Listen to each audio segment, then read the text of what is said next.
भारत माता की, भारत माता की। साथियों, आज जितने मेरे युवा साथी यहां पर मौजूद हैं, सबसे पहले मैं आपका हार्दिक स्वागत करता हूं, अभिनंदन करता हूं, वंदन करता हूं। आज जितने हमारे युवा शेर यहां पर आए हुए हैं, ये सच में बदलाव करने के लिए अपने अंदर जोश रखते हैं, जज्बा रखते हैं, जुनून रखते हैं। मैं अगर इस मैदान पर खड़ा हूं, इस चुनाव मैदान में अगर आ गया हूं मेरे युवा साथियों के दम पर, एक बात मैं आपसे कहता हूं, जितने भी नामांकन फॉर्म आज भरे जा रहे हैं, उसमें देखिएगा कि आपकी उम्र का कोई युवा आज नामांकन फॉर्म भर रहा है क्या? सारे 60 साल के, 50 साल के। लेकिन हमें जिनकी जरूरत है वो है कौन? युवा। अगर आपकी सोच को कोई आगे बढ़ा सकता है तो वो है कौन? युवा। जितने मेरे भाई बैठे, मैं चाहता हूं जो बैठे अच्छी बात है, जो खड़े 2 मिनट के लिए बैठ जाओ भाऊ, मामला फंसा फूसा के अपन 5 मिनट में यहां से निकल लेंगे। जितनी देर आपके बीच में रहूंगा बोर नहीं करूंगा, क्योंकि भाऊ ये बैलगाड़ी यहीं से लगेगा। अब वो हल्का सा ऐसा, चलो ठीक है, बनवारी काका की बैलगाड़ी है, इसको रखना भी जरूरी है। जितने भी लोग आज हम यहां पर मौजूद हैं, आज इस लोकसभा चुनाव में अपने आप को लाने का सिर्फ एक ही मकसद है कि हमने आज तक पार्टियों को बहुत चुना है, लेकिन हमने आज तक व्यक्ति नहीं चुन पाया। जैसा कि मैंने अभी थोड़ी देर पहले, मेरे साथ पत्रकार बंधु मौजूद थे, उन्होंने बोला कि भैया आज तो मुख्यमंत्री जी आ रहे हैं, बीजेपी के बड़े बड़े नेता आ रहे हैं, कांग्रेस के बड़े बड़े नेता आ रहे हैं और रैलियों का इंतजाम भी काफी भरपूर किया गया है। मैंने बोला उन बड़े नेताओं को बोलना कि देव पवार आज अपनी नामांकन रैली भरने के लिए, नामांकन फॉर्म भरने के लिए रैली लेकर यहां से गुजर रहा है। अगर वक्त मिले तो 2 मिनट के लिए 1 to 1 कर लेना, पूरा मामला फंसा दूंगा। क्योंकि अगर तुम्हारे अंदर हिम्मत है तो हम मिलते हैं अंबेडकर चौक में, सामने हमारे मुख्यमंत्री महोदय होंगे। अभी जैसा कि मालूम है मुझे, यहाँ पे कांग्रेस के नेता भी बड़े बड़े आ रहे हैं। भैया आज हमारे विधानसभा चुनाव में हम किसानों को 3100 रुपए बोला गया, क्या हमको 3100 रुपए मिला क्या? थोड़ा जोर से बोलो भाऊ। क्या 2700 हमारे गेहूं वाले भैया लोग को मिल रहा है क्या? क्या हमारी लाडली बहनों को 3000 रुपए मिल रहा है क्या? तो भैया ये जो जुमला है, मैं ये नहीं कहता, हमारे शिवराज सिंह चौहान जी ने कहे थे कि हम 3000 रुपए करवाएंगे, बेचारे मामा को सल्टा दिए। मामा गया, कुछ दिन तक तो मामा बड़ा परेशान रहे हमारे, उसके बाद में फिर धीरे धीरे करके भाई लोकसभा की टिकट देके मामले को सुलझाया गया। मैं एक बात कह रहा हूं, जितने मेरे युवा साथी यहां पर आए हैं और जो मुझे मीडिया के माध्यम से सुन रहे हैं, अगर इस लड़ाई में आप लोग आगे नहीं आए, आने वाले दिनों में जिस तरह से हमें पार्टियों के द्वारा नेता थोपे जा रहे हैं, जिस तरह से बुढ़ापे के जीवन में नेता के चुनाव लड़ रहे हैं, सिर्फ पैसे और जन बल के दम पर हमारे क्षेत्र की, हमारे देश की राजनीति बूढ़ी हो जाएगी। अगर एक बार देव पवार जैसे आपके भाई का अगर दिल टूट गया, ये जो आप देख रहे हैं यहाँ पे 351 दीपों का कलश है, इसका सिर्फ एक ही कारण है। आज हम यहाँ से श्री गणेश करेंगे। मैं चाहता हूं कि हम लोग भगवान को भी याद करें और यहाँ से हम श्री गणेश करेंगे। जितने मेरे युवा साथी यहाँ पर मौजूद हैं, आपके इस भाई का मनोबल टूटने मत देना। संख्या हमारी भले जितनी भी क्यों ना हो, इसके बाद में बनवारी सेठ हमको हनुमान चौक से ज्वाइन करने वाले हैं। मैंने कहा बनवारी सेठ का भी आना यहाँ पर जरूरी है। आज हमारे बालाघाट में और सिवनी जिले में हम देख पा रहे हैं कि जो हमारे इसके पहले के सांसद थे, आज सिवनी बालाघाट रोड से जो भी आया होगा उसको एक कमी महसूस हुई होगी। हर गाड़ी जब क्रॉस कर रही होगी तो वो जिंदगी और मौत के बीच से जूझ रहा होता है। हमारे किसानों के अभी बेटे खत्म हुए, धारणा में अभी एक साथ 2 से 3 लोग की मौत अभी 2 दिन पहले हुई है। सही बोल रहा हूं मैं? ये किसी नेता का बेटा मरा क्या? किसका बेटा मरा? किसान का बेटा मरा। अरे वोट देने से पहले सोचो कि आज जिस रोड के मुद्दे को बनाकर ये पार्टियां लगभग 2 से 3 पंचवर्षीय हो गई, उस मुद्दे को बनाती है, चुनाव को लड़ती है और चुनाव जीतने के बाद में वो रोड कभी नहीं बनती। गलती हमारी है, हम लोग भूल जाते हैं कि हमने उनको क्या क्या मुद्दे याद दिलाए थे और वो लोग ये भूल जाते हैं कि हमने क्या क्या वादे किए थे। आज मेरे बरघाट क्षेत्र से यहां से काफी लोग आए हुए हैं। हमारे बरघाट में एक बात कही जाती कि माचा गौरा डैम का पानी बरघाट आएगा, कभी आया क्या? क्यों नहीं आया? अभी हमने वर्तमान एक विधायक बनाए हैं जो ना हमारा फोन उठाता है, ना हम मिलने जाओ तो मिलता है। उसका कारण क्या है? हमने पार्टी को चुना है, भाऊ व्यक्ति को। हमने तो बीजेपी चुना, हमने तो कांग्रेस चुना, हमने कमल चुना, हमने पंजा चुना, हमने व्यक्ति चुना ही कहां? अभी एक हमारी काकी जी या बुआ जी क्या कहूं, जिनको टिकट मिली भारतीय जनता पार्टी की, उस दिन बरघाट में आई थी तो हमारी काकी कह रही थी कि भैया हमारे यहां पर पार्टी जीतती है, प्रत्याशी का कोई रोल कॉल नहीं होता, और जिताओ पार्टी तो ऐसे ही मिलेंगे। मैं अगर कहता हूं, आप सभी का बहुत बहुत धन्यवाद। हमारे बीच में हमारे इस युवा जोश को आज बढ़ावा देने के लिए, एक ताकत देने के लिए हमारे बीच में मौजूद हैं। मैं आप सभी का स्वागत करता हूं। मैं चाहता हूं कि 2 मिनट आप लोग बैठ जाएं ताकि धूप में खड़े ना रहें। आपसे निवेदन है, मैंने एक बात बोला था, अभी कुछ दिन पहले एक मैसेज चल रहा था ग्रुपों में कि भारतीय जनता पार्टी के नाम से काले कुत्ते खड़ा करो, चुनाव जीतकर दिल्ली चला जाएगा। तो बताओ, काले कुत्ते चाहिए क्या अपने को? अरे कुत्तों को चुनाव जिताना है तो फिर इंसान को खड़ा करना ही बंद कर दो। भैया देखो, ये जो कहानी है, ये जो घमंड है, हमको तोड़ना पड़ेगा। एक बार शुरुआत तो करिए। हमने पार्टी को तो बहुत चुन लिया है। मैं किसी पार्टी का विरोधी नहीं हूं, मैं सिर्फ और सिर्फ व्यक्ति का विरोधी हूं। आज हमारे यहाँ के जो पूर्व सांसद रहे, हमारे बरघाट क्षेत्र से रहे, माननीय ढाल सिंह बिसेन जी, उनको मैंने एक बात बोला था। मैंने कहा काका जी, हमारी पवारी में रिश्ते बड़े अहम होते हैं। मैंने कहा काका जी, जितने भी हमारे गांव के युवा हैं, इनके लिए हर गांव में एक व्यायामशाला का निर्माण करवाओ, क्योंकि हमारे यहाँ का जो युवा है गुटखा दारू पी के, गुटखा खाता है, दारू पीता, पचापच थूक रहा है। इसको सुबह और शाम अपने काम पर लगा दो, मेहनत करेगा, कल को वो शारीरिक और मानसिक तौर पर वो विकसित होगा। लेकिन उन्होंने बोला कि कोई जरूरत नहीं है। सारे युवाओं को बोलो कि रोड पर जाके दौड़े। क्या आप चाहते हैं कि हर गांव में व्यायामशाला होनी चाहिए? चाहते हैं क्या? लेकिन ये लोग व्यायामशाला नहीं बनाते हैं। प्रधानमंत्री आवास के लिए सिर्फ 1.5 लाख का बजट है, लेकिन वो जो बन रहा है ढपरा, वो टीन का ढपरा जिसको कहते हैं क्या, यात्री प्रतीक्षालय, सुनने मिला उससे दुगना बजट है उसका। तो बताओ, घर महंगा कि टीन का टपरा? टीन का टपरा महंगा हुआ ना? सही बोल रहा हूं काका जी मैं, क्यों भैया? तो हमारे घर के लिए हमको कम से कम 3 लाख रुपए दे ना, 1.5 लाख में चटनी नहीं हो रहा है कछू। और हमारे जितने भी युवा साथी हैं, हमारे पास ये आखिरी मौका है।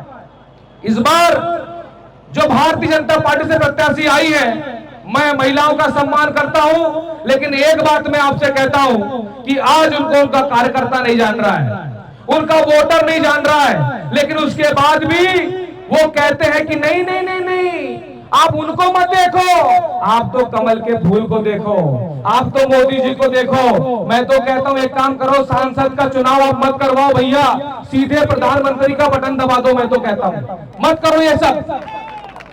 अरे भैया, मोदी जी को अगर हम सीधे प्रधानमंत्री चुनना है तो चुनाव काय को करवा रहे हो आप लोग? मान लो आपके यहाँ पर कभी खेत में आगजनी हो गई, घर में आगजनी हो गई, आप फोन सीधे मोदी जी को लगाओगे कि यहाँ के सांसद लोग मुझे पहले किसको फोन जाएगा? अपना सांसद हो कि मोदी जी को? सांसद जाएगा ना। तो ये बताओ कि हमको पहले सांसद चुनना पड़ेगा, सही बोल रहा हूं मैं? तो सीधे हम लोग प्रधानमंत्री काय को चुन रहे हैं? फिर मैं एक ही बात कह रहा हूं, प्रधानमंत्री जो भी बने उनको पूरा देश मिलकर चुनता है। मैं आपसे बोल रहा हूं, जिसकी भी सरकार बनेगी हम आप सब बैठ के विचार कर लेंगे, उनके साथ में समर्थन तो देना पड़ता है, क्योंकि आप पानी में रहकर मगरमच्छ से बैर नहीं कर सकते। लेकिन बता दूं मैं आपको, मगरमच्छ को मनमानी भी नहीं करने देंगे। इसीलिए आपसे बोल रहा हूं मैं, जो प्रधानमंत्री बनेगा, किसको चुनना है हम चुन लेंगे, पहले बस आप एक व्यक्ति को चुन लो, वरना सिवनी बालाघाट कंगाल हो चुका है, बर्बाद हो चुका है। आज हमारे यहाँ पर खदाने हैं, हमारे यहाँ पर जो माइंस हैं, इनसे करोड़ रुपए की आमदनी होती है, लेकिन हमारे बालाघाट में कारखाना नहीं है जहां पर हम युवाओं को रोजगार मिल सके। सही बोल रहा हूं मैं? हमारे यहाँ के लोग नागपुर जाते हैं, हैदराबाद जाते हैं, इंदौर पीतमपुर जाते हैं, मुंबई जाते हैं, लेकिन यहां पर कोई रोजगार की व्यवस्था नहीं है। उसका सिर्फ एक ही कारण है, हमारे यहाँ के जो नेता हैं अपनी 5 मंजिल की बिल्डिंग बनाते हैं, शानदार अपना हॉस्पिटल खोलते हैं और हम जैसे गरीबों को लूटते हैं। सरकारी अस्पतालों में सुविधाओं का अभाव है, उसका सिर्फ एक ही कारण है, क्योंकि हम लोग आज जाके एकदम अंधों की तरह हम लोग जाके वहां पर वोट की मशीन पर जाकर हम वोट दे देते हैं। एक बार देखो कि हमारे यहाँ पर जो हॉस्पिटल है, अभी हमारी टीम का एक लड़का गया था परसों के दिन, विजय सनोडिया नाम से, बालाघाट के बूढ़ी अस्पताल में, जिसको पथरी की समस्या थी, वो गया था सोनोग्राफी करवाने के लिए। डेट कब के दिए थे, कहां का टेम्पा, कितने, नहीं 3 महीने बाद की डेट दिया था उसने। 3 महीने बाद की डेट दी गई थी कि आपकी जो सोनोग्राफी होगी वो 3 महीने बाद होगी। अब ये बताओ वो 3 महीने तक जिंदा रहेगा कि बेटा मुर्दा होकर जाएगा वहां? 3 महीने बाद की उसको डेट दी गई, बोले आप एक चिट्ठी पकड़ो और 3 महीने बाद आप आना, उसके बाद में आपकी सोनोग्राफी हो जाएगी। ये किसकी गलती है भैया?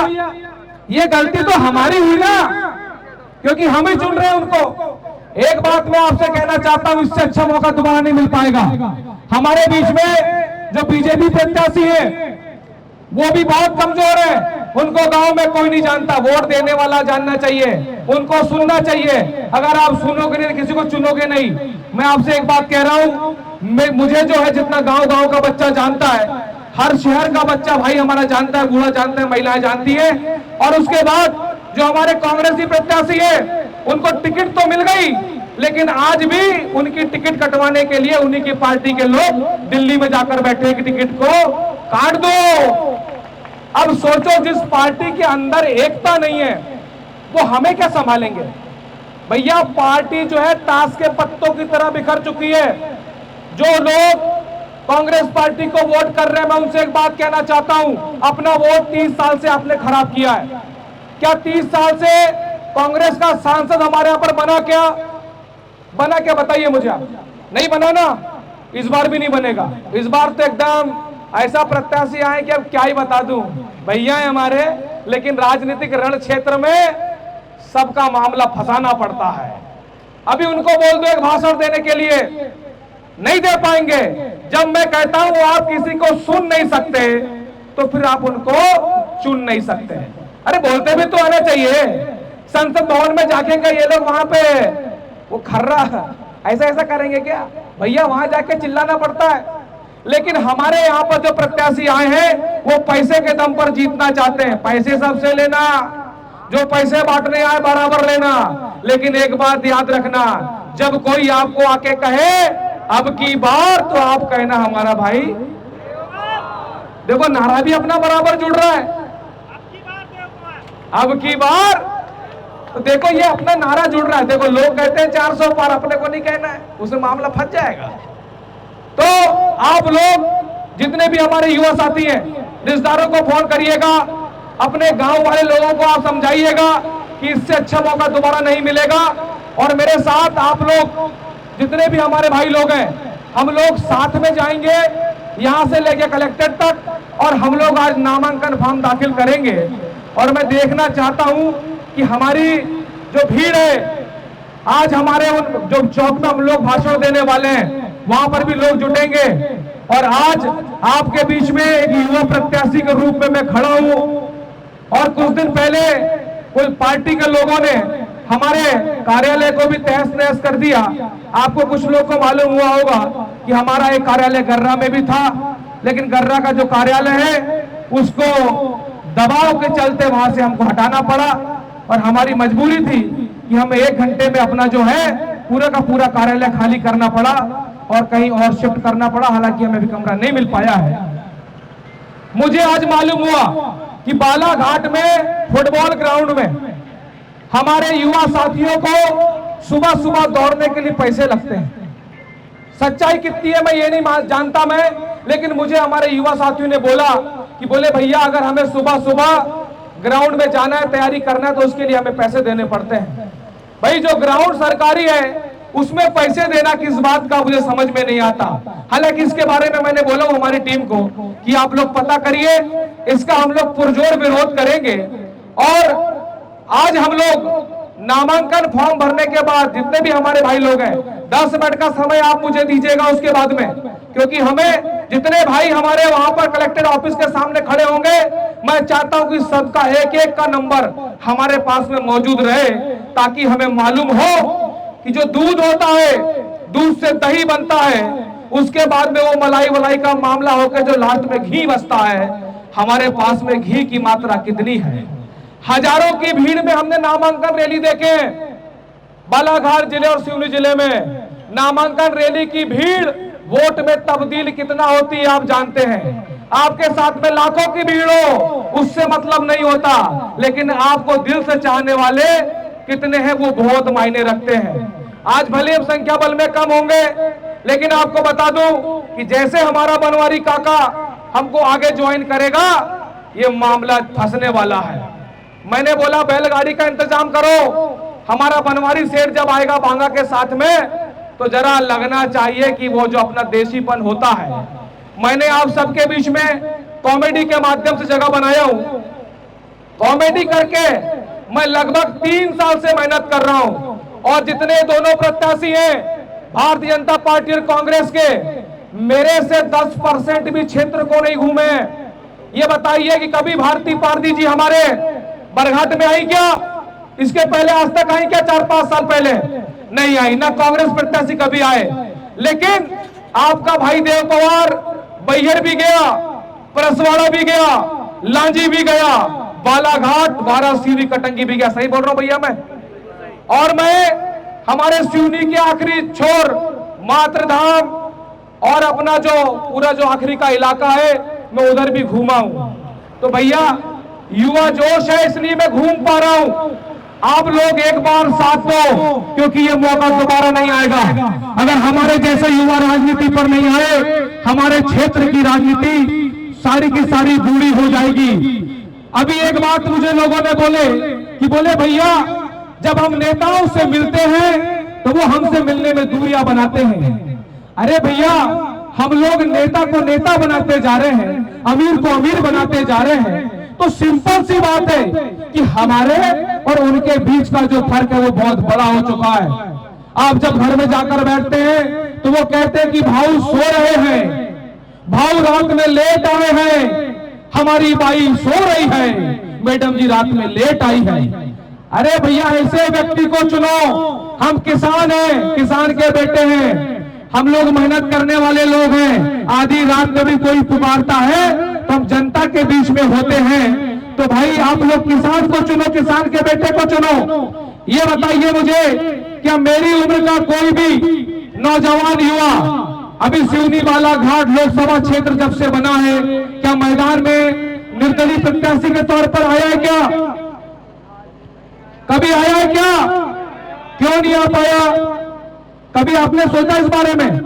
क्योंकि लोकसभा चुनाव को लड़ने के लिए धन की आवश्यकता होती है और हमारे पास पर्याप्त धन होता नहीं है। आज तक चुनाव उसी ने लड़ा है जिसके पास या तो हजारों एकड़ की जमीन है या उनके माँ बाप विधायक या सांसद है। क्या कभी किसान का बेटा आया? क्या मेरी 4-5 एकड़ जमीन है, 4-5 एकड़ जमीन वाले किसान का बेटा कभी चुनाव लड़ा? काका जी, काका जी लड़ा क्या कभी? भैया नहीं लड़ा। क्यों नहीं लड़ा? क्योंकि इसमें मामला करोड़ों का होता है। भले ही चुनाव आयोग अपने उसमें लिख के देते हैं कि माननीय चुनाव आयोग के निर्देश भी हैं कि आप इससे ऊपर राशि खर्च नहीं कर पाएंगे, लेकिन आज यहाँ पे करोड़ों रुपए लोग खर्च करते हैं और हम गरीबों का छोटा सा भी अगर काम होता है तो हमारे बीच में दिक्कतें पैदा हो जाती हैं। आज इनको मैंने बोला गुंडाई बंद करो, हमारे जो कार्यालय आपने हटाया है, हम लोग कार्यालय को बालाघाट में लगाएंगे, बैयर में भी लगाएंगे, हर विधानसभा में लगाएंगे, क्योंकि हमारे भाई जो है हमको अपने घर की फ्री में बिना किसी चार्ज के हमको अपना अपना घर किराए से नहीं बल्कि फ्री में दे रहे हैं, हम लोग उसको लगाएंगे। लेकिन इस करोड़ों रुपए खर्च करने वाले चुनाव में मैं एक ऐसा इंसान हूं, जितनी मुझे आयोग के द्वारा राशि बताई गई है मैं उसका 10% भी खर्च कर लूं, मेरी औकात नहीं है। लेकिन अगर आप लोग साथ देंगे तो हम इस चुनाव को ताकत के साथ में लड़कर चुनाव को जीतेंगे, क्योंकि इस चुनाव को जीतने के लिए पैसों की जरूरत नहीं है, चुनाव को जीतने के लिए कोई धन दौलत की जरूरत नहीं है, सिर्फ और सिर्फ इसमें हमारे किसान भाइयों को, मजदूर भाइयों को, मेरी दीदी मेरे बीच में आ चुकी है अंजी चौहान जी, मैं आपका स्वागत करता हूं। एक बार जोरदार तालियां हो जाए, पहली महिला शक्ति हमारे बीच में है, हम महिलाओं का सम्मान करते हैं। दीदी आप स्टेज पर आइए। हमें पैसों की जरूरत नहीं है इस चुनाव को लड़ने के लिए, एक ही बात है, आप जहां पर भी बैठोगे इस चुनाव की बात करोगे तो लोगों को बस एक ही बात कहना कि आपको जो वादे किए गए थे क्या कभी आपने इस पे विचार किया है क्या? वोट देने से पहले अपने बच्चों की तस्वीर को अपनी आंखों के सामने रखना और सोचना कि जो प्रत्याशी हमें दिए गए पार्टी की तरफ से जो थोपे गए हैं, दिए नहीं गए, ये थोपे गए हैं, क्या ये हमारे बच्चों का भविष्य बना पाएंगे? क्या ये हमारे बीच में सुख दुख में शामिल हो पाएंगे? इस बात की आप चिंता करना, उसके बाद ही वो जो ईवीएम होगी वहां पर जाकर बटन दबाना। मैंने बोला हूं कि आपको जो है सबसे सिंपल नाम, सरल नाम देव पवार, मैंने बोला कि मैं उस नाम को रख रहा हूं, देव पवार बनवारी सेठ के नाम से ईवीएम पर अपना नाम आएगा ताकि लोगों को पहचानने में दिक्कत ना हो। और इस फैसले को करने से पहले मैं 3 साल तक लोगों के बीच में घूमा भी हूं, सबने एक ही बात बोला, भैया आपका नाम देव पवार फेमस है। सोचना कि 20 दिन तक अपने भाई देव पवार के लिए हर दिन 50 रुपए का पेट्रोल में खर्च करूंगा। आप लोग करेंगे ना, बताओ मुझे, 50 रुपए का बनता है बदलाव के लिए, 100 रुपए मत करना, 50 रुपए मैं अपने भाई देव पवार के लिए खर्च करूंगा, ये संकल्प लेना। और जो भी हमें हमारे क्यूआर कोड में पैसे डाल रहे हैं, जो हमें 1 रुपए 2 रुपए जो हमें दान राशि दे रहे हैं, सहयोग राशि दे रहे हैं, उनसे भी एक बात कहूंगा कि हमें 1 रुपए डालने से पहले अपने मन में संकल्प लेना कि हम देव पवार को 1 रुपए तो दे रहे हैं, लेकिन 1 रुपए के साथ साथ कम से कम 10 वोट का संकल्प भी लेना कि हम 10 वोट भी दिलाएंगे, क्योंकि पैसे से चुनाव नहीं लड़ा जाता।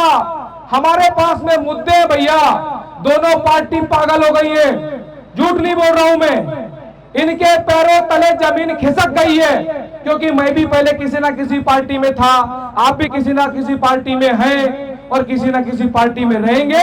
पार्टी से दुश्मनी अपनी नहीं है, मैं आपको भी बोल रहा हूं, मैं कहता हूं मोदी जी आप अच्छे हैं, राहुल गांधी जी आप भी अच्छे, लेकिन आप जिनको यहाँ पर हमारे ऊपर थोपते हैं ये बहुत बेकार है जी, ये बहुत बेकार है, ये स्वार्थी लोग हैं, सिर्फ अपने बारे में सोचते हैं। अरे भाई साहब, हमारे सांसद महोदय जी के हॉस्पिटल में एक दिन मेरा भाई गया, वो भी यहाँ पर मौजूद है, सिर्फ और सिर्फ उसका एक्सीडेंट हुआ था, उसको एडमिट किया गया था, ओनली 15 से 20 मिनट रहा था, उसको 5,000 रुपए का बिल मांगा गया। 15 मिनट के कितने? 5,000। अब सोचो, हमारे वोट से सांसद बने, हमारे वोट से विधायक बने और हमारे भाई को सिर्फ और सिर्फ 15 मिनट के 5,000 मांगे जाए, तो ये सही है कि गलत है? बताओ पहले। ये इनका घमंड बोल रहा है, इनके घमंड को चूर करो। हमने बहुत भाऊ बना दिए, हमने बहुत भाई बना दिए, हमने बहुत मैडम जी बना दिए, हमने बहुत बहन जी बना दिए, जरा एक बार अपने भाइयों को बनाओ। अरे आपके बीच में, हमारे बीच में पहले एक नेता हुआ करते थे, आज भले ही वो राजनीति के संघर्ष पे नहीं है, हमारे माननीय केडी देशमुख जी जमीन से जुड़े हुए नेता थे। वो कहीं भी कोई भी अगर मान लो भैंस चराने वाला भी इंसान मिल जाए, उसको कहते थे कि बता भाऊ, ला भला यार तेरे पास बीड़ी है क्या, तेरे पास तंबाकू है क्या, कहीं पर जाकर वो बैठ जाते थे। हमें वैसे नेताओं की जरूरत है लेकिन बता दूं कि उनका भी जो इतिहास रहा है वो भी निर्दलीय रहा है। जो नेता निर्दलीय चुन के आता है, अपनी ताकत पर चुन के आता है, अपनी खुद के बल पर चुन के आता है, वो किसी से दबता नहीं। और जो पार्टी के माध्यम से आते हैं उनको पहले अपने भाई साहबों के आदेश होते हैं कि भाई साहब जो बोलेंगे वही होगा। अभी हमारी वर्तमान प्रत्याशी भारतीय जनता पार्टी की, उन्होंने नामांकन फॉर्म के दिन बोला कि हमारे माननीय मुख्यमंत्री शिवराज सिंह चौहान जी। अरे जिनको अपने मुख्यमंत्री का नाम नहीं मालूम वर्तमान के, ये सांसद का चुनाव लड़ने जा रहे हैं, इनको मुख्यमंत्री का नाम नहीं मालूम। और जब हमारे प्रेस वाले भाइयों ने वहां पे हल्का सा टोका तो उनके ऊपर गुस्सा हो गई, बोलती भैया मेरे को मालूम है ना, बोल गई तो क्या करूं।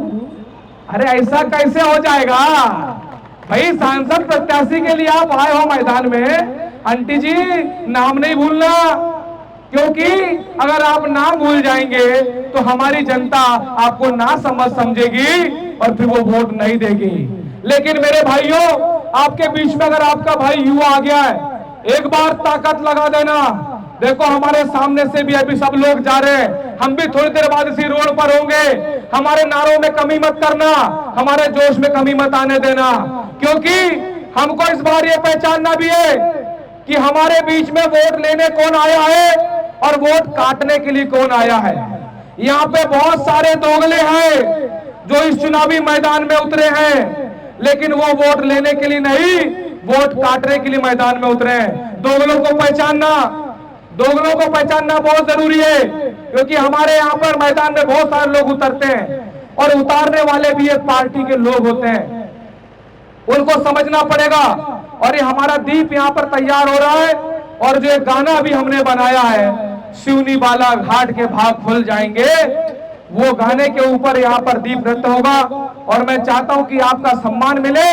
दीप जैसे ही जलेगा इसके बाद हम अपने आगे की ओर निकल जाएंगे। बोलिए भारत माता की, भारत माता की। आप जितने भी लोग यहाँ पर आए हुए, मैं चाहता हूं कि जो हमारी रैली है, हम लोग 3-3 की जो यहाँ पे श्रेणी बनाएंगे, 3-3 लोग का एक गुट बनाएंगे हम लोग, और चैनल सिस्टम पर हम लोग आगे की ओर बढ़ेंगे।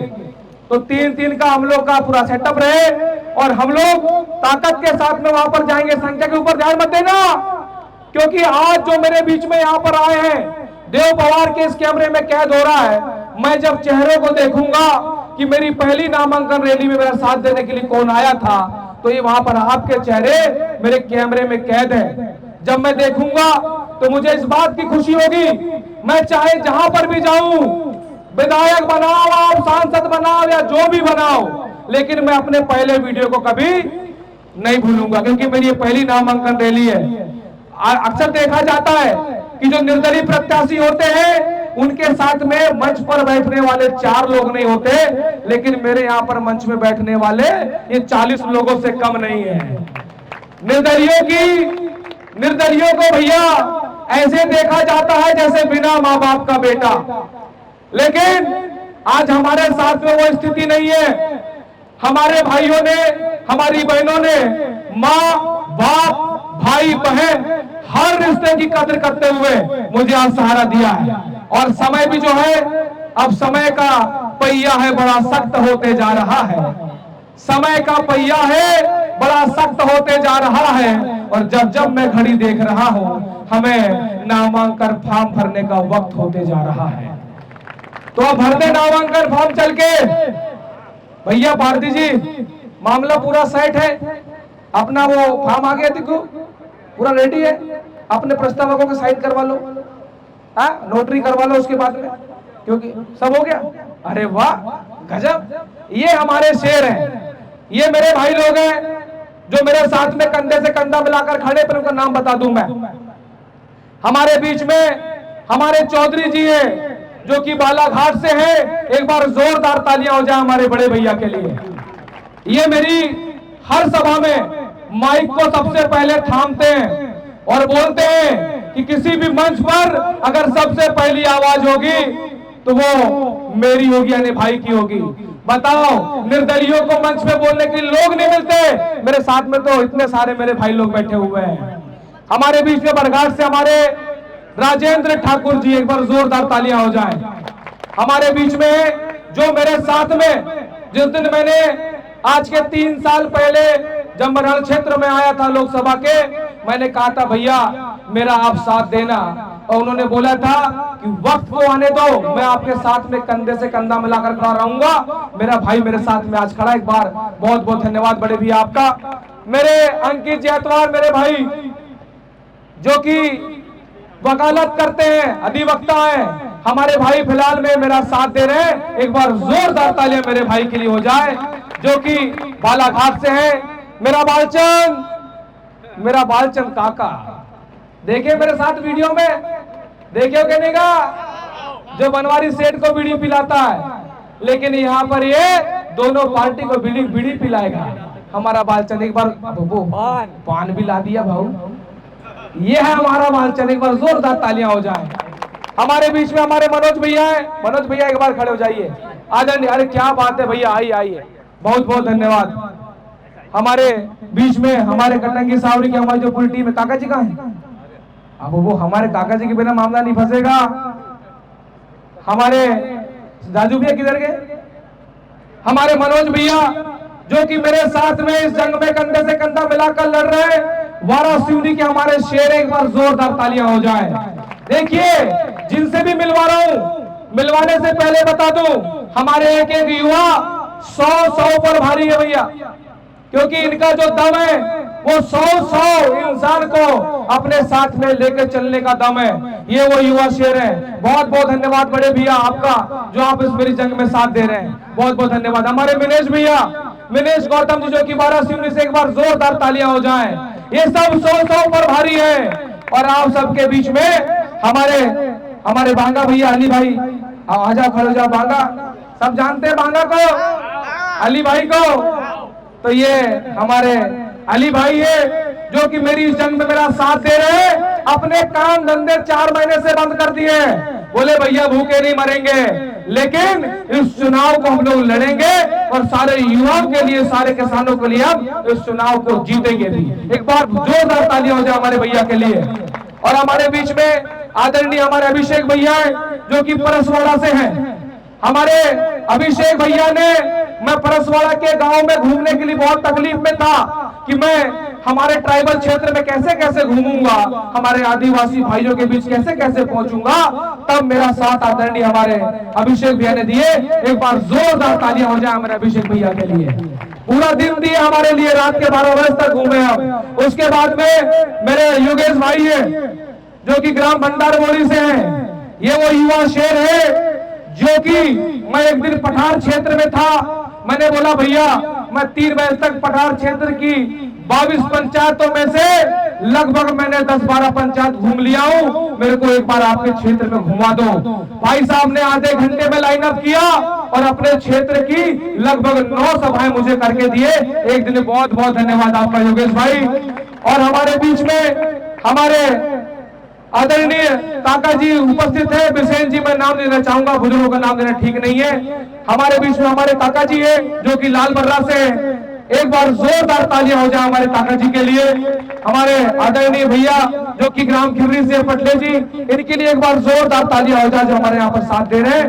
और मेरी बड़ी बहन, मतलब आप सबने देखे हैं फुंदो काकी के रूप में, बोले एक बार जोरदार तालियां पहले हो जाए। मैंने बोला दीदी आज हमारे बीच में एक भी मातृ शक्ति नहीं है, मैं किसको वहां पर बहन कहूंगा? जो मेरी माँ तो यहाँ पर नहीं आई, लेकिन मेरी माता तुल्य कौन होगी? बोले वहां पर अगर कोई बहन नहीं भी है, कोई माँ के रूप में नहीं भी है, तो तेरी एक बहन आएगी और आज तुझे अपने उस मंच पर आशीर्वाद देगी। तो मेरी बड़ी बहन के लिए एक बार जोरदार तालियां हो जाए। देखिए दीदी, आज आपके भाई ने बालाघाट के इस मंच से इस क्षेत्र में हुंकार भर दी है। बस आपका आशीर्वाद बना रहे, मैं चाहता हूं, और इस जंग को हम लोग जीतेंगे। देखिए कोई भी जंग हो, कोई भी रण क्षेत्र हो, सबसे पहला कदम आपको आगे बढ़ाना पड़ता है, उसके बाद आपके साथ सारा जहान होता है। मेरे हो गया रेडियो के चाची भैया, गाना लगाओ अंकित, वो जो अपना गाना नया वाला आया है। हमारे बीच में जब तक मैं हमारे जो भाई लोग हैं कुछ लोग के नाम अभी लेता हूं। हमारे शिरीष भैया है जो कि भैया 2 मिनट तो आ जाइए। हमारे बीच में हमारे शिरीष भैया जो कि परसवाड़ा से है, हमारे युवा शेर भैया के लिए एक बार जोरदार तालियां हो जाएं। मैं भैया के पास जिस दिन बैठा, भैया पार्टी नहीं व्यक्ति चुनने पर विश्वास रखते हैं, इसलिए मेरे साथ वो कंधे से कंधा मिलाकर आज खड़े। बड़े भैया आपका बहुत बहुत धन्यवाद कि आपने अपने छोटे भाई को साथ दिया।